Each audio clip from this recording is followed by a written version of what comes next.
Kiahonfire fam, my name is Kiahonfire and welcome to Grounded. Today I'm going to be sharing you some of my tips that really helped me get into Grounded and get along with it, getting all the resources I needed and all those helpful little tidbits along the way to getting properly into this game. My first one is going to start with sap. Sap is really important in Grounded because sap can make healing bandages. So if you were to go to snacks, you're going to see the fiber bandage takes plant fiber and sap. Now plant fiber is really easy to find because it's just the stuff on the floor like that. However, the sap I always had trouble with. But my little tip was to look out for twigs kind of like this on the floor, anywhere like that. Climb up them if they need to, and there's always going to be sap attached to it. Also, if you go nearer the oak tree over there, there's quite a lot of sap nodes inside the oak tree. You just have to be a little bit careful about the spiders sometimes. Yeah, if you're in a hurry and in a pinch and you need some sap, look out for little twigs. They will guaranteed always have a bit of sap on them to help you out get some healing bandages early in the game, because you will need that because there's a lot of angry mobs in this game. Now on to my next tip is to do with starting armor. You might be really confused about all the selections that you get throughout the game and all of this crazy stuff, and you might not know how to go about it. But I always found the best one to start off with is the clover set, which is just made out of clover, woven fiber and sprigs, so it's really great. The great thing about clover armor as well, if you make the full set, which should be pretty easy to do, you get a set bonus of moist. So when you go through the water, your actual water bar will stay up a lot longer than it does like now. So instead of constantly going for water and looking for drips off of the grass blades, having this kind of set on will help you stay fuller for longer on your water bar, which is really handy. So it's a really good set to start out with. Not only that, you do look like a ninja, and the clover's really easy to get. I mean, you come out the starting zone, if you follow that path down there all the way, there's a little bit of clover on the end of it, and it's really close to the starting zone, so it makes it really easy to get this stuff anyway. My next tip will be, if you want anything learnt in the game, if you don't know how to get new things learnt, well, you need to consult one of these research stations or a tent. Now these little tents are everywhere in the game, there's even little facilities as well, but the tents are probably the easiest one. There's always going to be an analyze in it, and pretty much what you want to do, if you want to learn anything new, such as the clover armor I was just talking about, you need to analyze the product that you use. So analyze as much as you can. You will unlock things such as this. You can see all the clover ponchos, roof interior, and all sorts, and you get a bit of raw science as well, which can be used to buy stuff out of the robot under the oak tree. So analyze everything and you will get more recipes and more things to make. So yeah, make sure clover is one of the first things you get out of this one, because at a time period you can see it gives you only 3 charges and then you have to wait a little while to make more charges. So I definitely recommend you make clover one of the first ones so you can make this armor pretty quick and get a bit of protection early on, because that's really going to matter when it comes to all the beasties around here. My next tip with Grounded as well, as soon as you finish with this kind of station area, you have to get the lights to line up here and press all the buttons on there. Pretty much what you want to do, as soon as you're finished with this kind of thing, is head to the oak tree as it instructs you. Easiest way to find that is it's really large and oaky. But there's a really good thing with the oak tree in this game. It has like loads of food and loads of drink by it. It's a really resourceful place to be next to. There's a few scaries around it, but my tip would be with this one is to live near the oak tree, and one of the greatest things as well to do with that is live up high. In this game, there's pretty much nowhere that you are completely safe. Let's just be honest there. There's no complete safe areas because there's a lot of things that are going to come after you or to cause you trouble. There's even things that even hunt you down. So my recommendation is just to come straight here because you can get a lot of food. It's near the science station, so you have a little facility. You got some crystallized sap as well hanging down, but you get acorns as well. Acorns can be used to make acorn armor, which is really good, and also you can eat the acorn pieces that come out of it, which is some good sustenance because you get loads and loads of it. And also, if you were to look under the leaves and around the leaves, you can find water droplets coming down them and get easy sources of water as well via this little place. So yeah, live up high. One of my places I'm living at the moment is on top of the fencing, so this is the exact spot I'm living in my own game. So I live on top of this. There's a little leaf you can get up to the top of it, and pretty much any of the spiders that come around, they can't climb up here. They will pretty much stay down the bottom, and then my recommendation there is to get some spike traps a layer at the bottom so you get easy spider kills. Then you can just kill them with a bow and arrow off the top of this, and you get some easy spider armor that way as well. So it's a really good spot since nobody can get you up here, and it's pretty safe in this current version of the game. And then if you want, you can also utilize the other stumps once you get some ramps learned and make all the stuff there. So build up high is the next tip.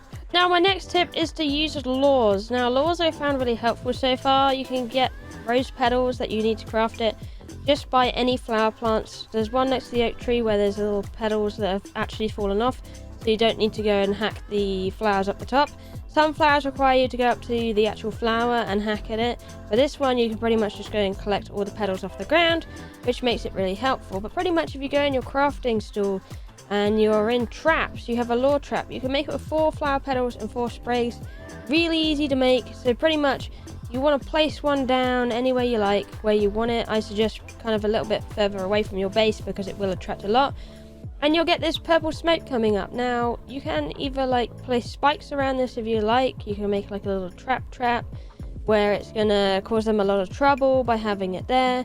There's even a tripwire bomb you can get at a certain extent as well, which could be handy, but the spike strips are probably more cheaper version for that. So you can get some spike traps out, or you just have the lure flower on its own. And pretty much what it's going to do is going to attract a bunch of ants over. It will even attract some types of spider.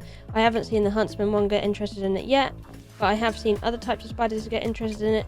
And they will stay by this lure flower and try and eat it. So it makes for like a little generator, or if you have things disturbing you nearby, you put this lure flower down and they will get lured to it instead of going for you instead. So it can be a great diversion. And that's what I kind of use it for, to divert things away from the base. So that could be handy, so like a little trap or a diversion, so a lure flower. My next tip is about berry leather. Berry leather is very useful in ladybug armor and a bunch of other recipes, and you need to find the berry bush. Now the berry bush is in a corner of the map. If you look up and around when you're in a clearing in the grass, you often see this kind of texture going on next to the house under the window, and that's how I find it every single time. And here's a bit of map reference if that also helps you as well. So right in the corner there you can see pretty much what you want to do is you want to go up into the bushes. Do be careful because there can be some nasties in there, but pretty much what we're looking for is the little blueberries. We're going to farm them and take the berry leather from them. So here we go. Here's one for example. There's a massive hose pipe coming down, and this little berry is quite easy to find because it's already fallen over. So you can see right here, massive hose pipe, little berry here, quite deep, and then you just bop it off. There you go. Then you can hack at it with an axe and the berry chunks fall out, and then yeah, there you go. 3 chunks for that one berry, and if you want an exact location on that one, right here. So there you go, there's one berry that you can find. That one's guaranteed every time because I have found that every single time I come here that there is that berry. So, and the hose pipe's pretty easy to see, so you kind of get a really good gather where this kind of thing goes. So that is my next tip, get the berry leather.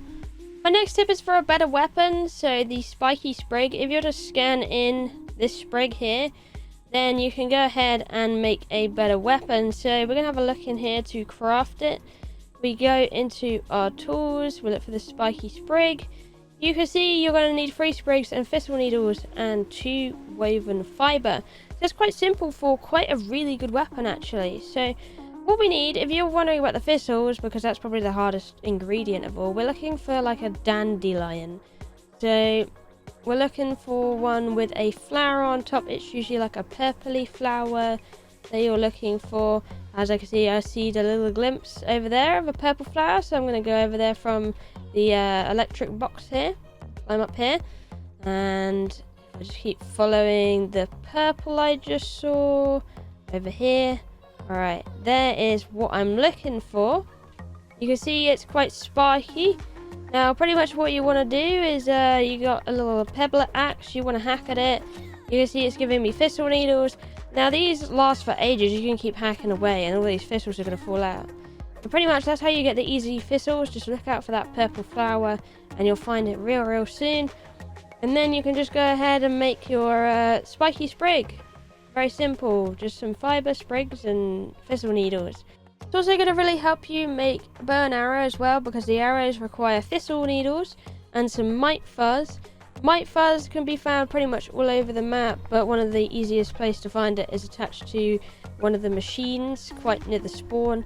There's like a little electric wire going along there. You can find some mites chewing on, so there's this one actually right over here. You can see it sparking, and on these little bits is usually some mites that you can kill to make those arrows. And of course with the bow and arrow you can pick up the arrows that you shoot even if you've gone into the creature. So my next tip is how to get Grub Hide. Now Grub Hide's used in quite a few recipes. You'll mostly notice it as well with the armor, can have quite a bit of Grub Hide in it, so like the mite hat does. So what you're looking for is you want to first make a acorn shovel, which you can make with an acorn shell. So you just need to hack apart an acorn, and then you're going to look for what looks like earthworms going under the earth. And as soon as you see one of those, what you want to do is you just want to hit it with a shovel, and a grub will come up. You can attack it and then harvest it for its leather. So that's how you will get that kind of thing. They're pretty much everywhere. I found them kind of in caves as well. So like the one with the wire down it, I found quite a few grubs before, so I do recommend that. But yeah, that's pretty much how you get Grub Hide. Just look out for little earthworms under the ground. They're like little dirt piles that move, and you just need to hack them with the shovel. So that will do that for you.